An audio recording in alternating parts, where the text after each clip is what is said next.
L'agriculture demande une certaine planification, l'élevage demande un process des tâches à accomplir et sans oublier que qui veut réussir dans quelque business que ce soit, cela demande un minimum de discipline, cela demande un minimum de rigueur et surtout cela demande une excellente planification. Salut chers abonnés, merci une fois de plus de recevoir nos distinguées salutations ce matin et grandement merci de nous suivre religieusement. Mon nom c'est Fabrice Ndjelabou, ingénieur agronome de formation et de profession. Sur cette chaîne, nous parlons d'agriculture, d'élevage, d'agroalimentaire et beaucoup d'idées business qui concernent l'agro-pastoral. Alors, si cette thématique t'intéresse, tu as deux choses à faire. La première, abonne-toi, active la cloche de notification pour ne rater aucune de nos vidéos qui concernent l'agro-pastoral.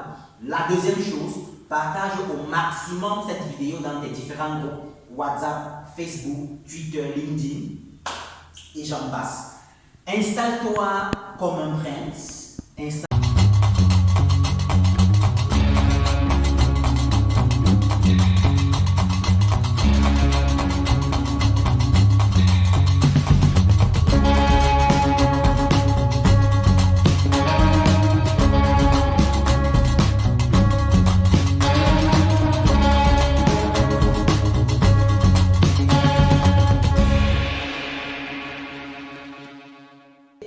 Il y a la citation d'un hyper homme d'affaires européen riche que j'aime très bien.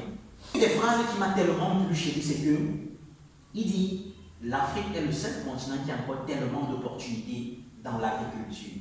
Donc les milliardaires d'Afrique viendront de l'agriculture, pas des industries pharmaceutiques, pas du pétrole, bien que ces domaines donnent beaucoup d'argent. Mais la vérité, c'est que ce sont des domaines déjà assez un peu verrouillés. Aujourd'hui, pour avoir une licence d'exploitation dans les mines, dans le pétrole, c'est un peu compliqué.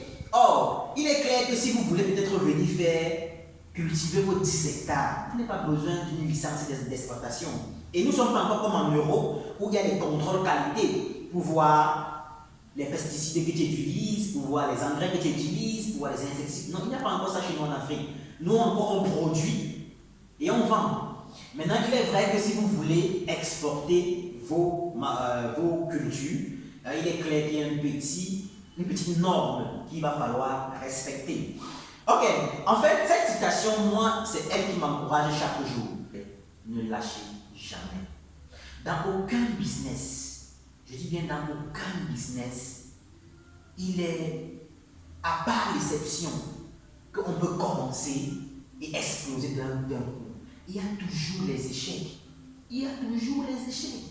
Récemment, il y a quelques 4 à 5 mois, c'est la peste porcine qui a sévi au Cameroun. Ça m'a touché beaucoup. Ce n'est pas pour autant qu'il faut abandonner. Je sais, peut-être que tu as fait la tomate, il y a une période où on a vendu le carré de tomate à 700 francs. Nous, qui vous parlons particulièrement, nous avons abandonné les carrés de tomates au champ. Puisqu'il faut dire, la tomate ne sortait pas à cause de la Covid-19. C'est-à-dire qu'on vend beaucoup en Guinée et au Gabon, où ils achètent très bien, de très bons prix. Les frontières étaient fermées. Mais ce n'est pas parce qu'on vendait les carrés de tomates à 700 et à 500 francs qu'aujourd'hui on a abandonné la culture de la tomate. Donc ce matin, nous sommes parlé de la planification dans l'agriculture et l'élevage. Et nous sommes là également pour encourager quelqu'un qui veut se lancer mais qui a encore peur, ou quelqu'un qui a eu un échec par le passé. On va donner le secret pour ne plus avoir d'échec, mais d'aller de gloire en gloire. Personne ne peut donner que ce qu'elle a reçu. Toute personne ne peut enseigner que ce qu'elle a reçu et ce qu'elle a vécu sur la base de cette expérience. Il y a une histoire que j'aime très bien, les chrétiens vont certainement la connaître. L'histoire de Moïse. Moïse qui avait, je ne sais pas ce qui s'est passé en Égypte, il y a une bagarre, il est venu séparer, il a tué quelqu'un, il a fui, il est passé par le désert. Et après, il est revenu par ce même désert pour faire sortir le peuple d'Israël. Le simple fait que Moïse soit passé par le désert, il connaissait comment il fait chaud au désert. Il connaissait qu'au désert, il n'y a pas d'eau. Il connaissait les points où on peut trouver de l'eau au désert. Et c'est avec toute cette expérience-là qu'il a pu faire traverser le peuple d'Israël de l'Égypte, je crois, au Canaan. Maintenant, et je crois également que quand vous tombez sur des personnes qui vous diront j'ai échoué à tel endroit, j'ai échoué à tel endroit, mais aujourd'hui je suis toujours debout et j'avance parce que j'ai fait ci et ça a marché. Parce que je me souviens une fois, lors d'une de mes conférences, j'ai montré des photos de mes échecs à ceux qui étaient dans la salle. Et bizarrement, une dizaine de personnes sont levées et ils sont partis. En partant, ils m'ont dit qu'ils n'ont rien à faire là, que si moi j'ai échoué, ça veut dire que je vais échouer aussi avec leur investissement. Quand ils vont mettre dans leur business, je ne vais pas bien les coacher. Mais aujourd'hui, je salue Franck du Malawi. Aujourd'hui, je salue, c'est Carole Edin, je crois bien oui, Carole Edin de Toulouse, qui a les chambres du côté de Ngoumou. Parce que, en fait, c'était un masterclass qu'on avait organisé et beaucoup ont pris la peine. C'était au Cameroun et je crois que cette période-là, eux, ils étaient au Cameroun, ils ont assisté. Et aujourd'hui, ils sont partis, ceux qui viennent de citer là, ils sont partis ce jour. Mais aujourd'hui, ce sont mes fidèles clients. Ce sont eux qui font ma publicité.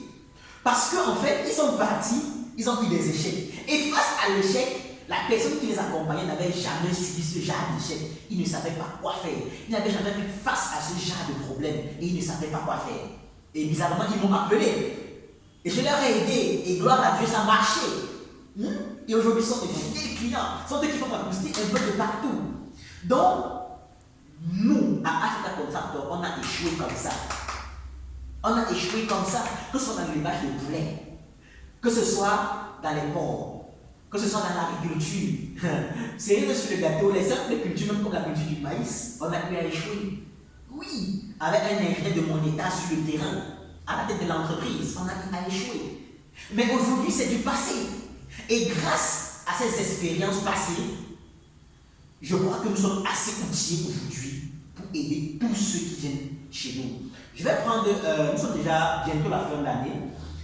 Tous les clients qu'on a accompagnés cette année, vraiment, je le dis, ce n'est pas pour me taper la main sur le torse.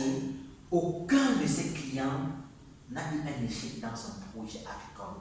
Pour une simple raison que la plupart des difficultés qu'ils rencontraient, nous, on leur a fait face. Ça nous a touchés et on a su comment succomber à ces difficultés. Ce qui fait qu'aujourd'hui, nous, facilement, on les aide à succomber à ces difficultés. Oui. Donc, bientôt 2022, je crois qu'il est temps de planifier à son année. Je crois qu'il est temps de cibler le projet dans lequel vous allez vous investir en ce qui concerne l'agriculture ou l'élevage. Prenez la peine de vous faire accompagner par des personnes expérimentées. Prenez la peine de vous faire coacher par des cabinets expérimentés et qui savent et qui maîtrisent le process de votre dit business. Maintenant, la deuxième chose, c'est la planification. Vous savez, on ne se lève pas un matin pour faire l'élevage, ou pour faire l'agriculture.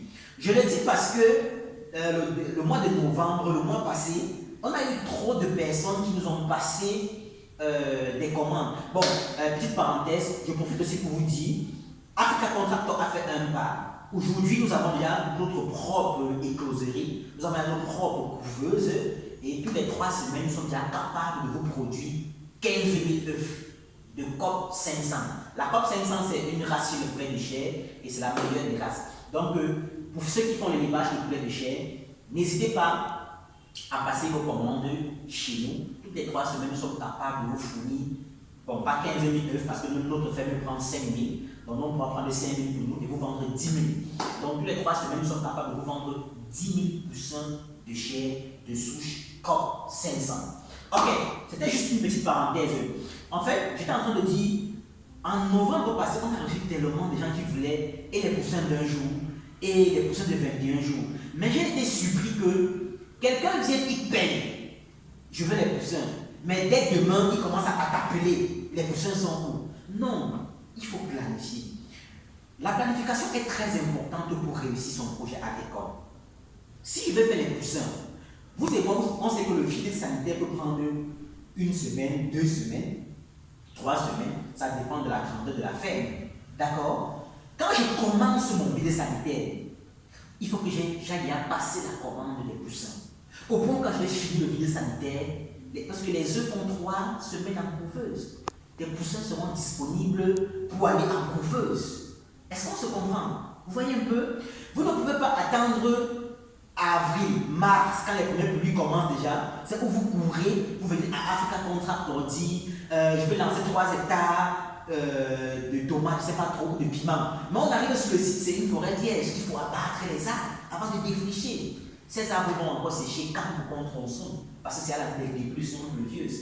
Et on a reçu tellement de personnes comme ça qui, au mois de juin, viennent dire j'ai la forêt vierge, il faut qu'on défriche, il faut qu'on ait dit non. C'est bon en saison sèche parce qu'il fait largement soleil pour sécher et pour tronçonner. C'est plus facile. C'est plus facile. Donc, cette planification-là, beaucoup l'ignorent, alors qu'elle dépend en grande partie de la réussite de votre projet.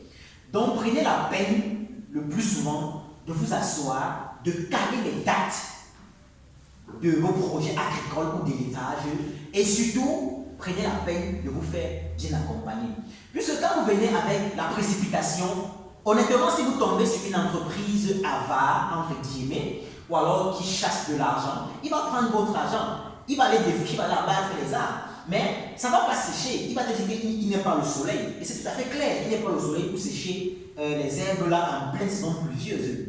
Mais chez nous, on refuse cela, et un jour un client m'a dit on se vante trop. Non, fidèles abonnés, on ne se vante pas, c'est qu'on veut faire du bon travail pour vous. Nous, Africa Contract, nous militons pour que l'agriculture et l'élevage se pratiquent de façon différente et excellente partout en Afrique. Parce que l'Afrique, c'est encore le seul continent qui a encore assez de terres. L'Afrique possède 60% des terres non utilisées dans le monde entier. Et c'est pour cela que vous allez voir les grandes structures agricoles comme la PHP, qui fait la banane en Djombe, ils sont en Afrique. Les grands, en fait, je vais citer, ils sont pleins. Donc, je crois qu'il est temps pour vous de prendre votre part de portion sur cette terre et d'investir et de rentabiliser vos investissements. Avant de conclure cette vidéo, je vais récapituler les éléments sur lesquels on a échangé ce matin. Le premier élément pour réussir votre projet agricole, c'est la planification. On ne vient pas du jour au lendemain pour commencer les travaux dans un champ ou dans une ferme. On planifie, il y a des dates, il y a des deadlines qu'on se donne. Maintenant, le deuxième élément, c'est l'accompagnement. Faites-vous toujours accompagner par des personnes expérimentées. Faites-vous toujours accompagner par des personnes qui ont fait leurs preuves. Et le troisième élément, n'ayez pas peur de ceux qui vous disent qu'ils ont déjà fait des échecs. Parce qu'ils ont de l'expérience, travaillez avec eux. Et pour finir, comme je l'ai toujours dit, méfiez-vous toujours des vidéos qu'on va vous dire gagner 5 millions avec la culture du manioc ou 5 millions avec la culture du piment, sans vous dire au préalable ce qu'il faut investir.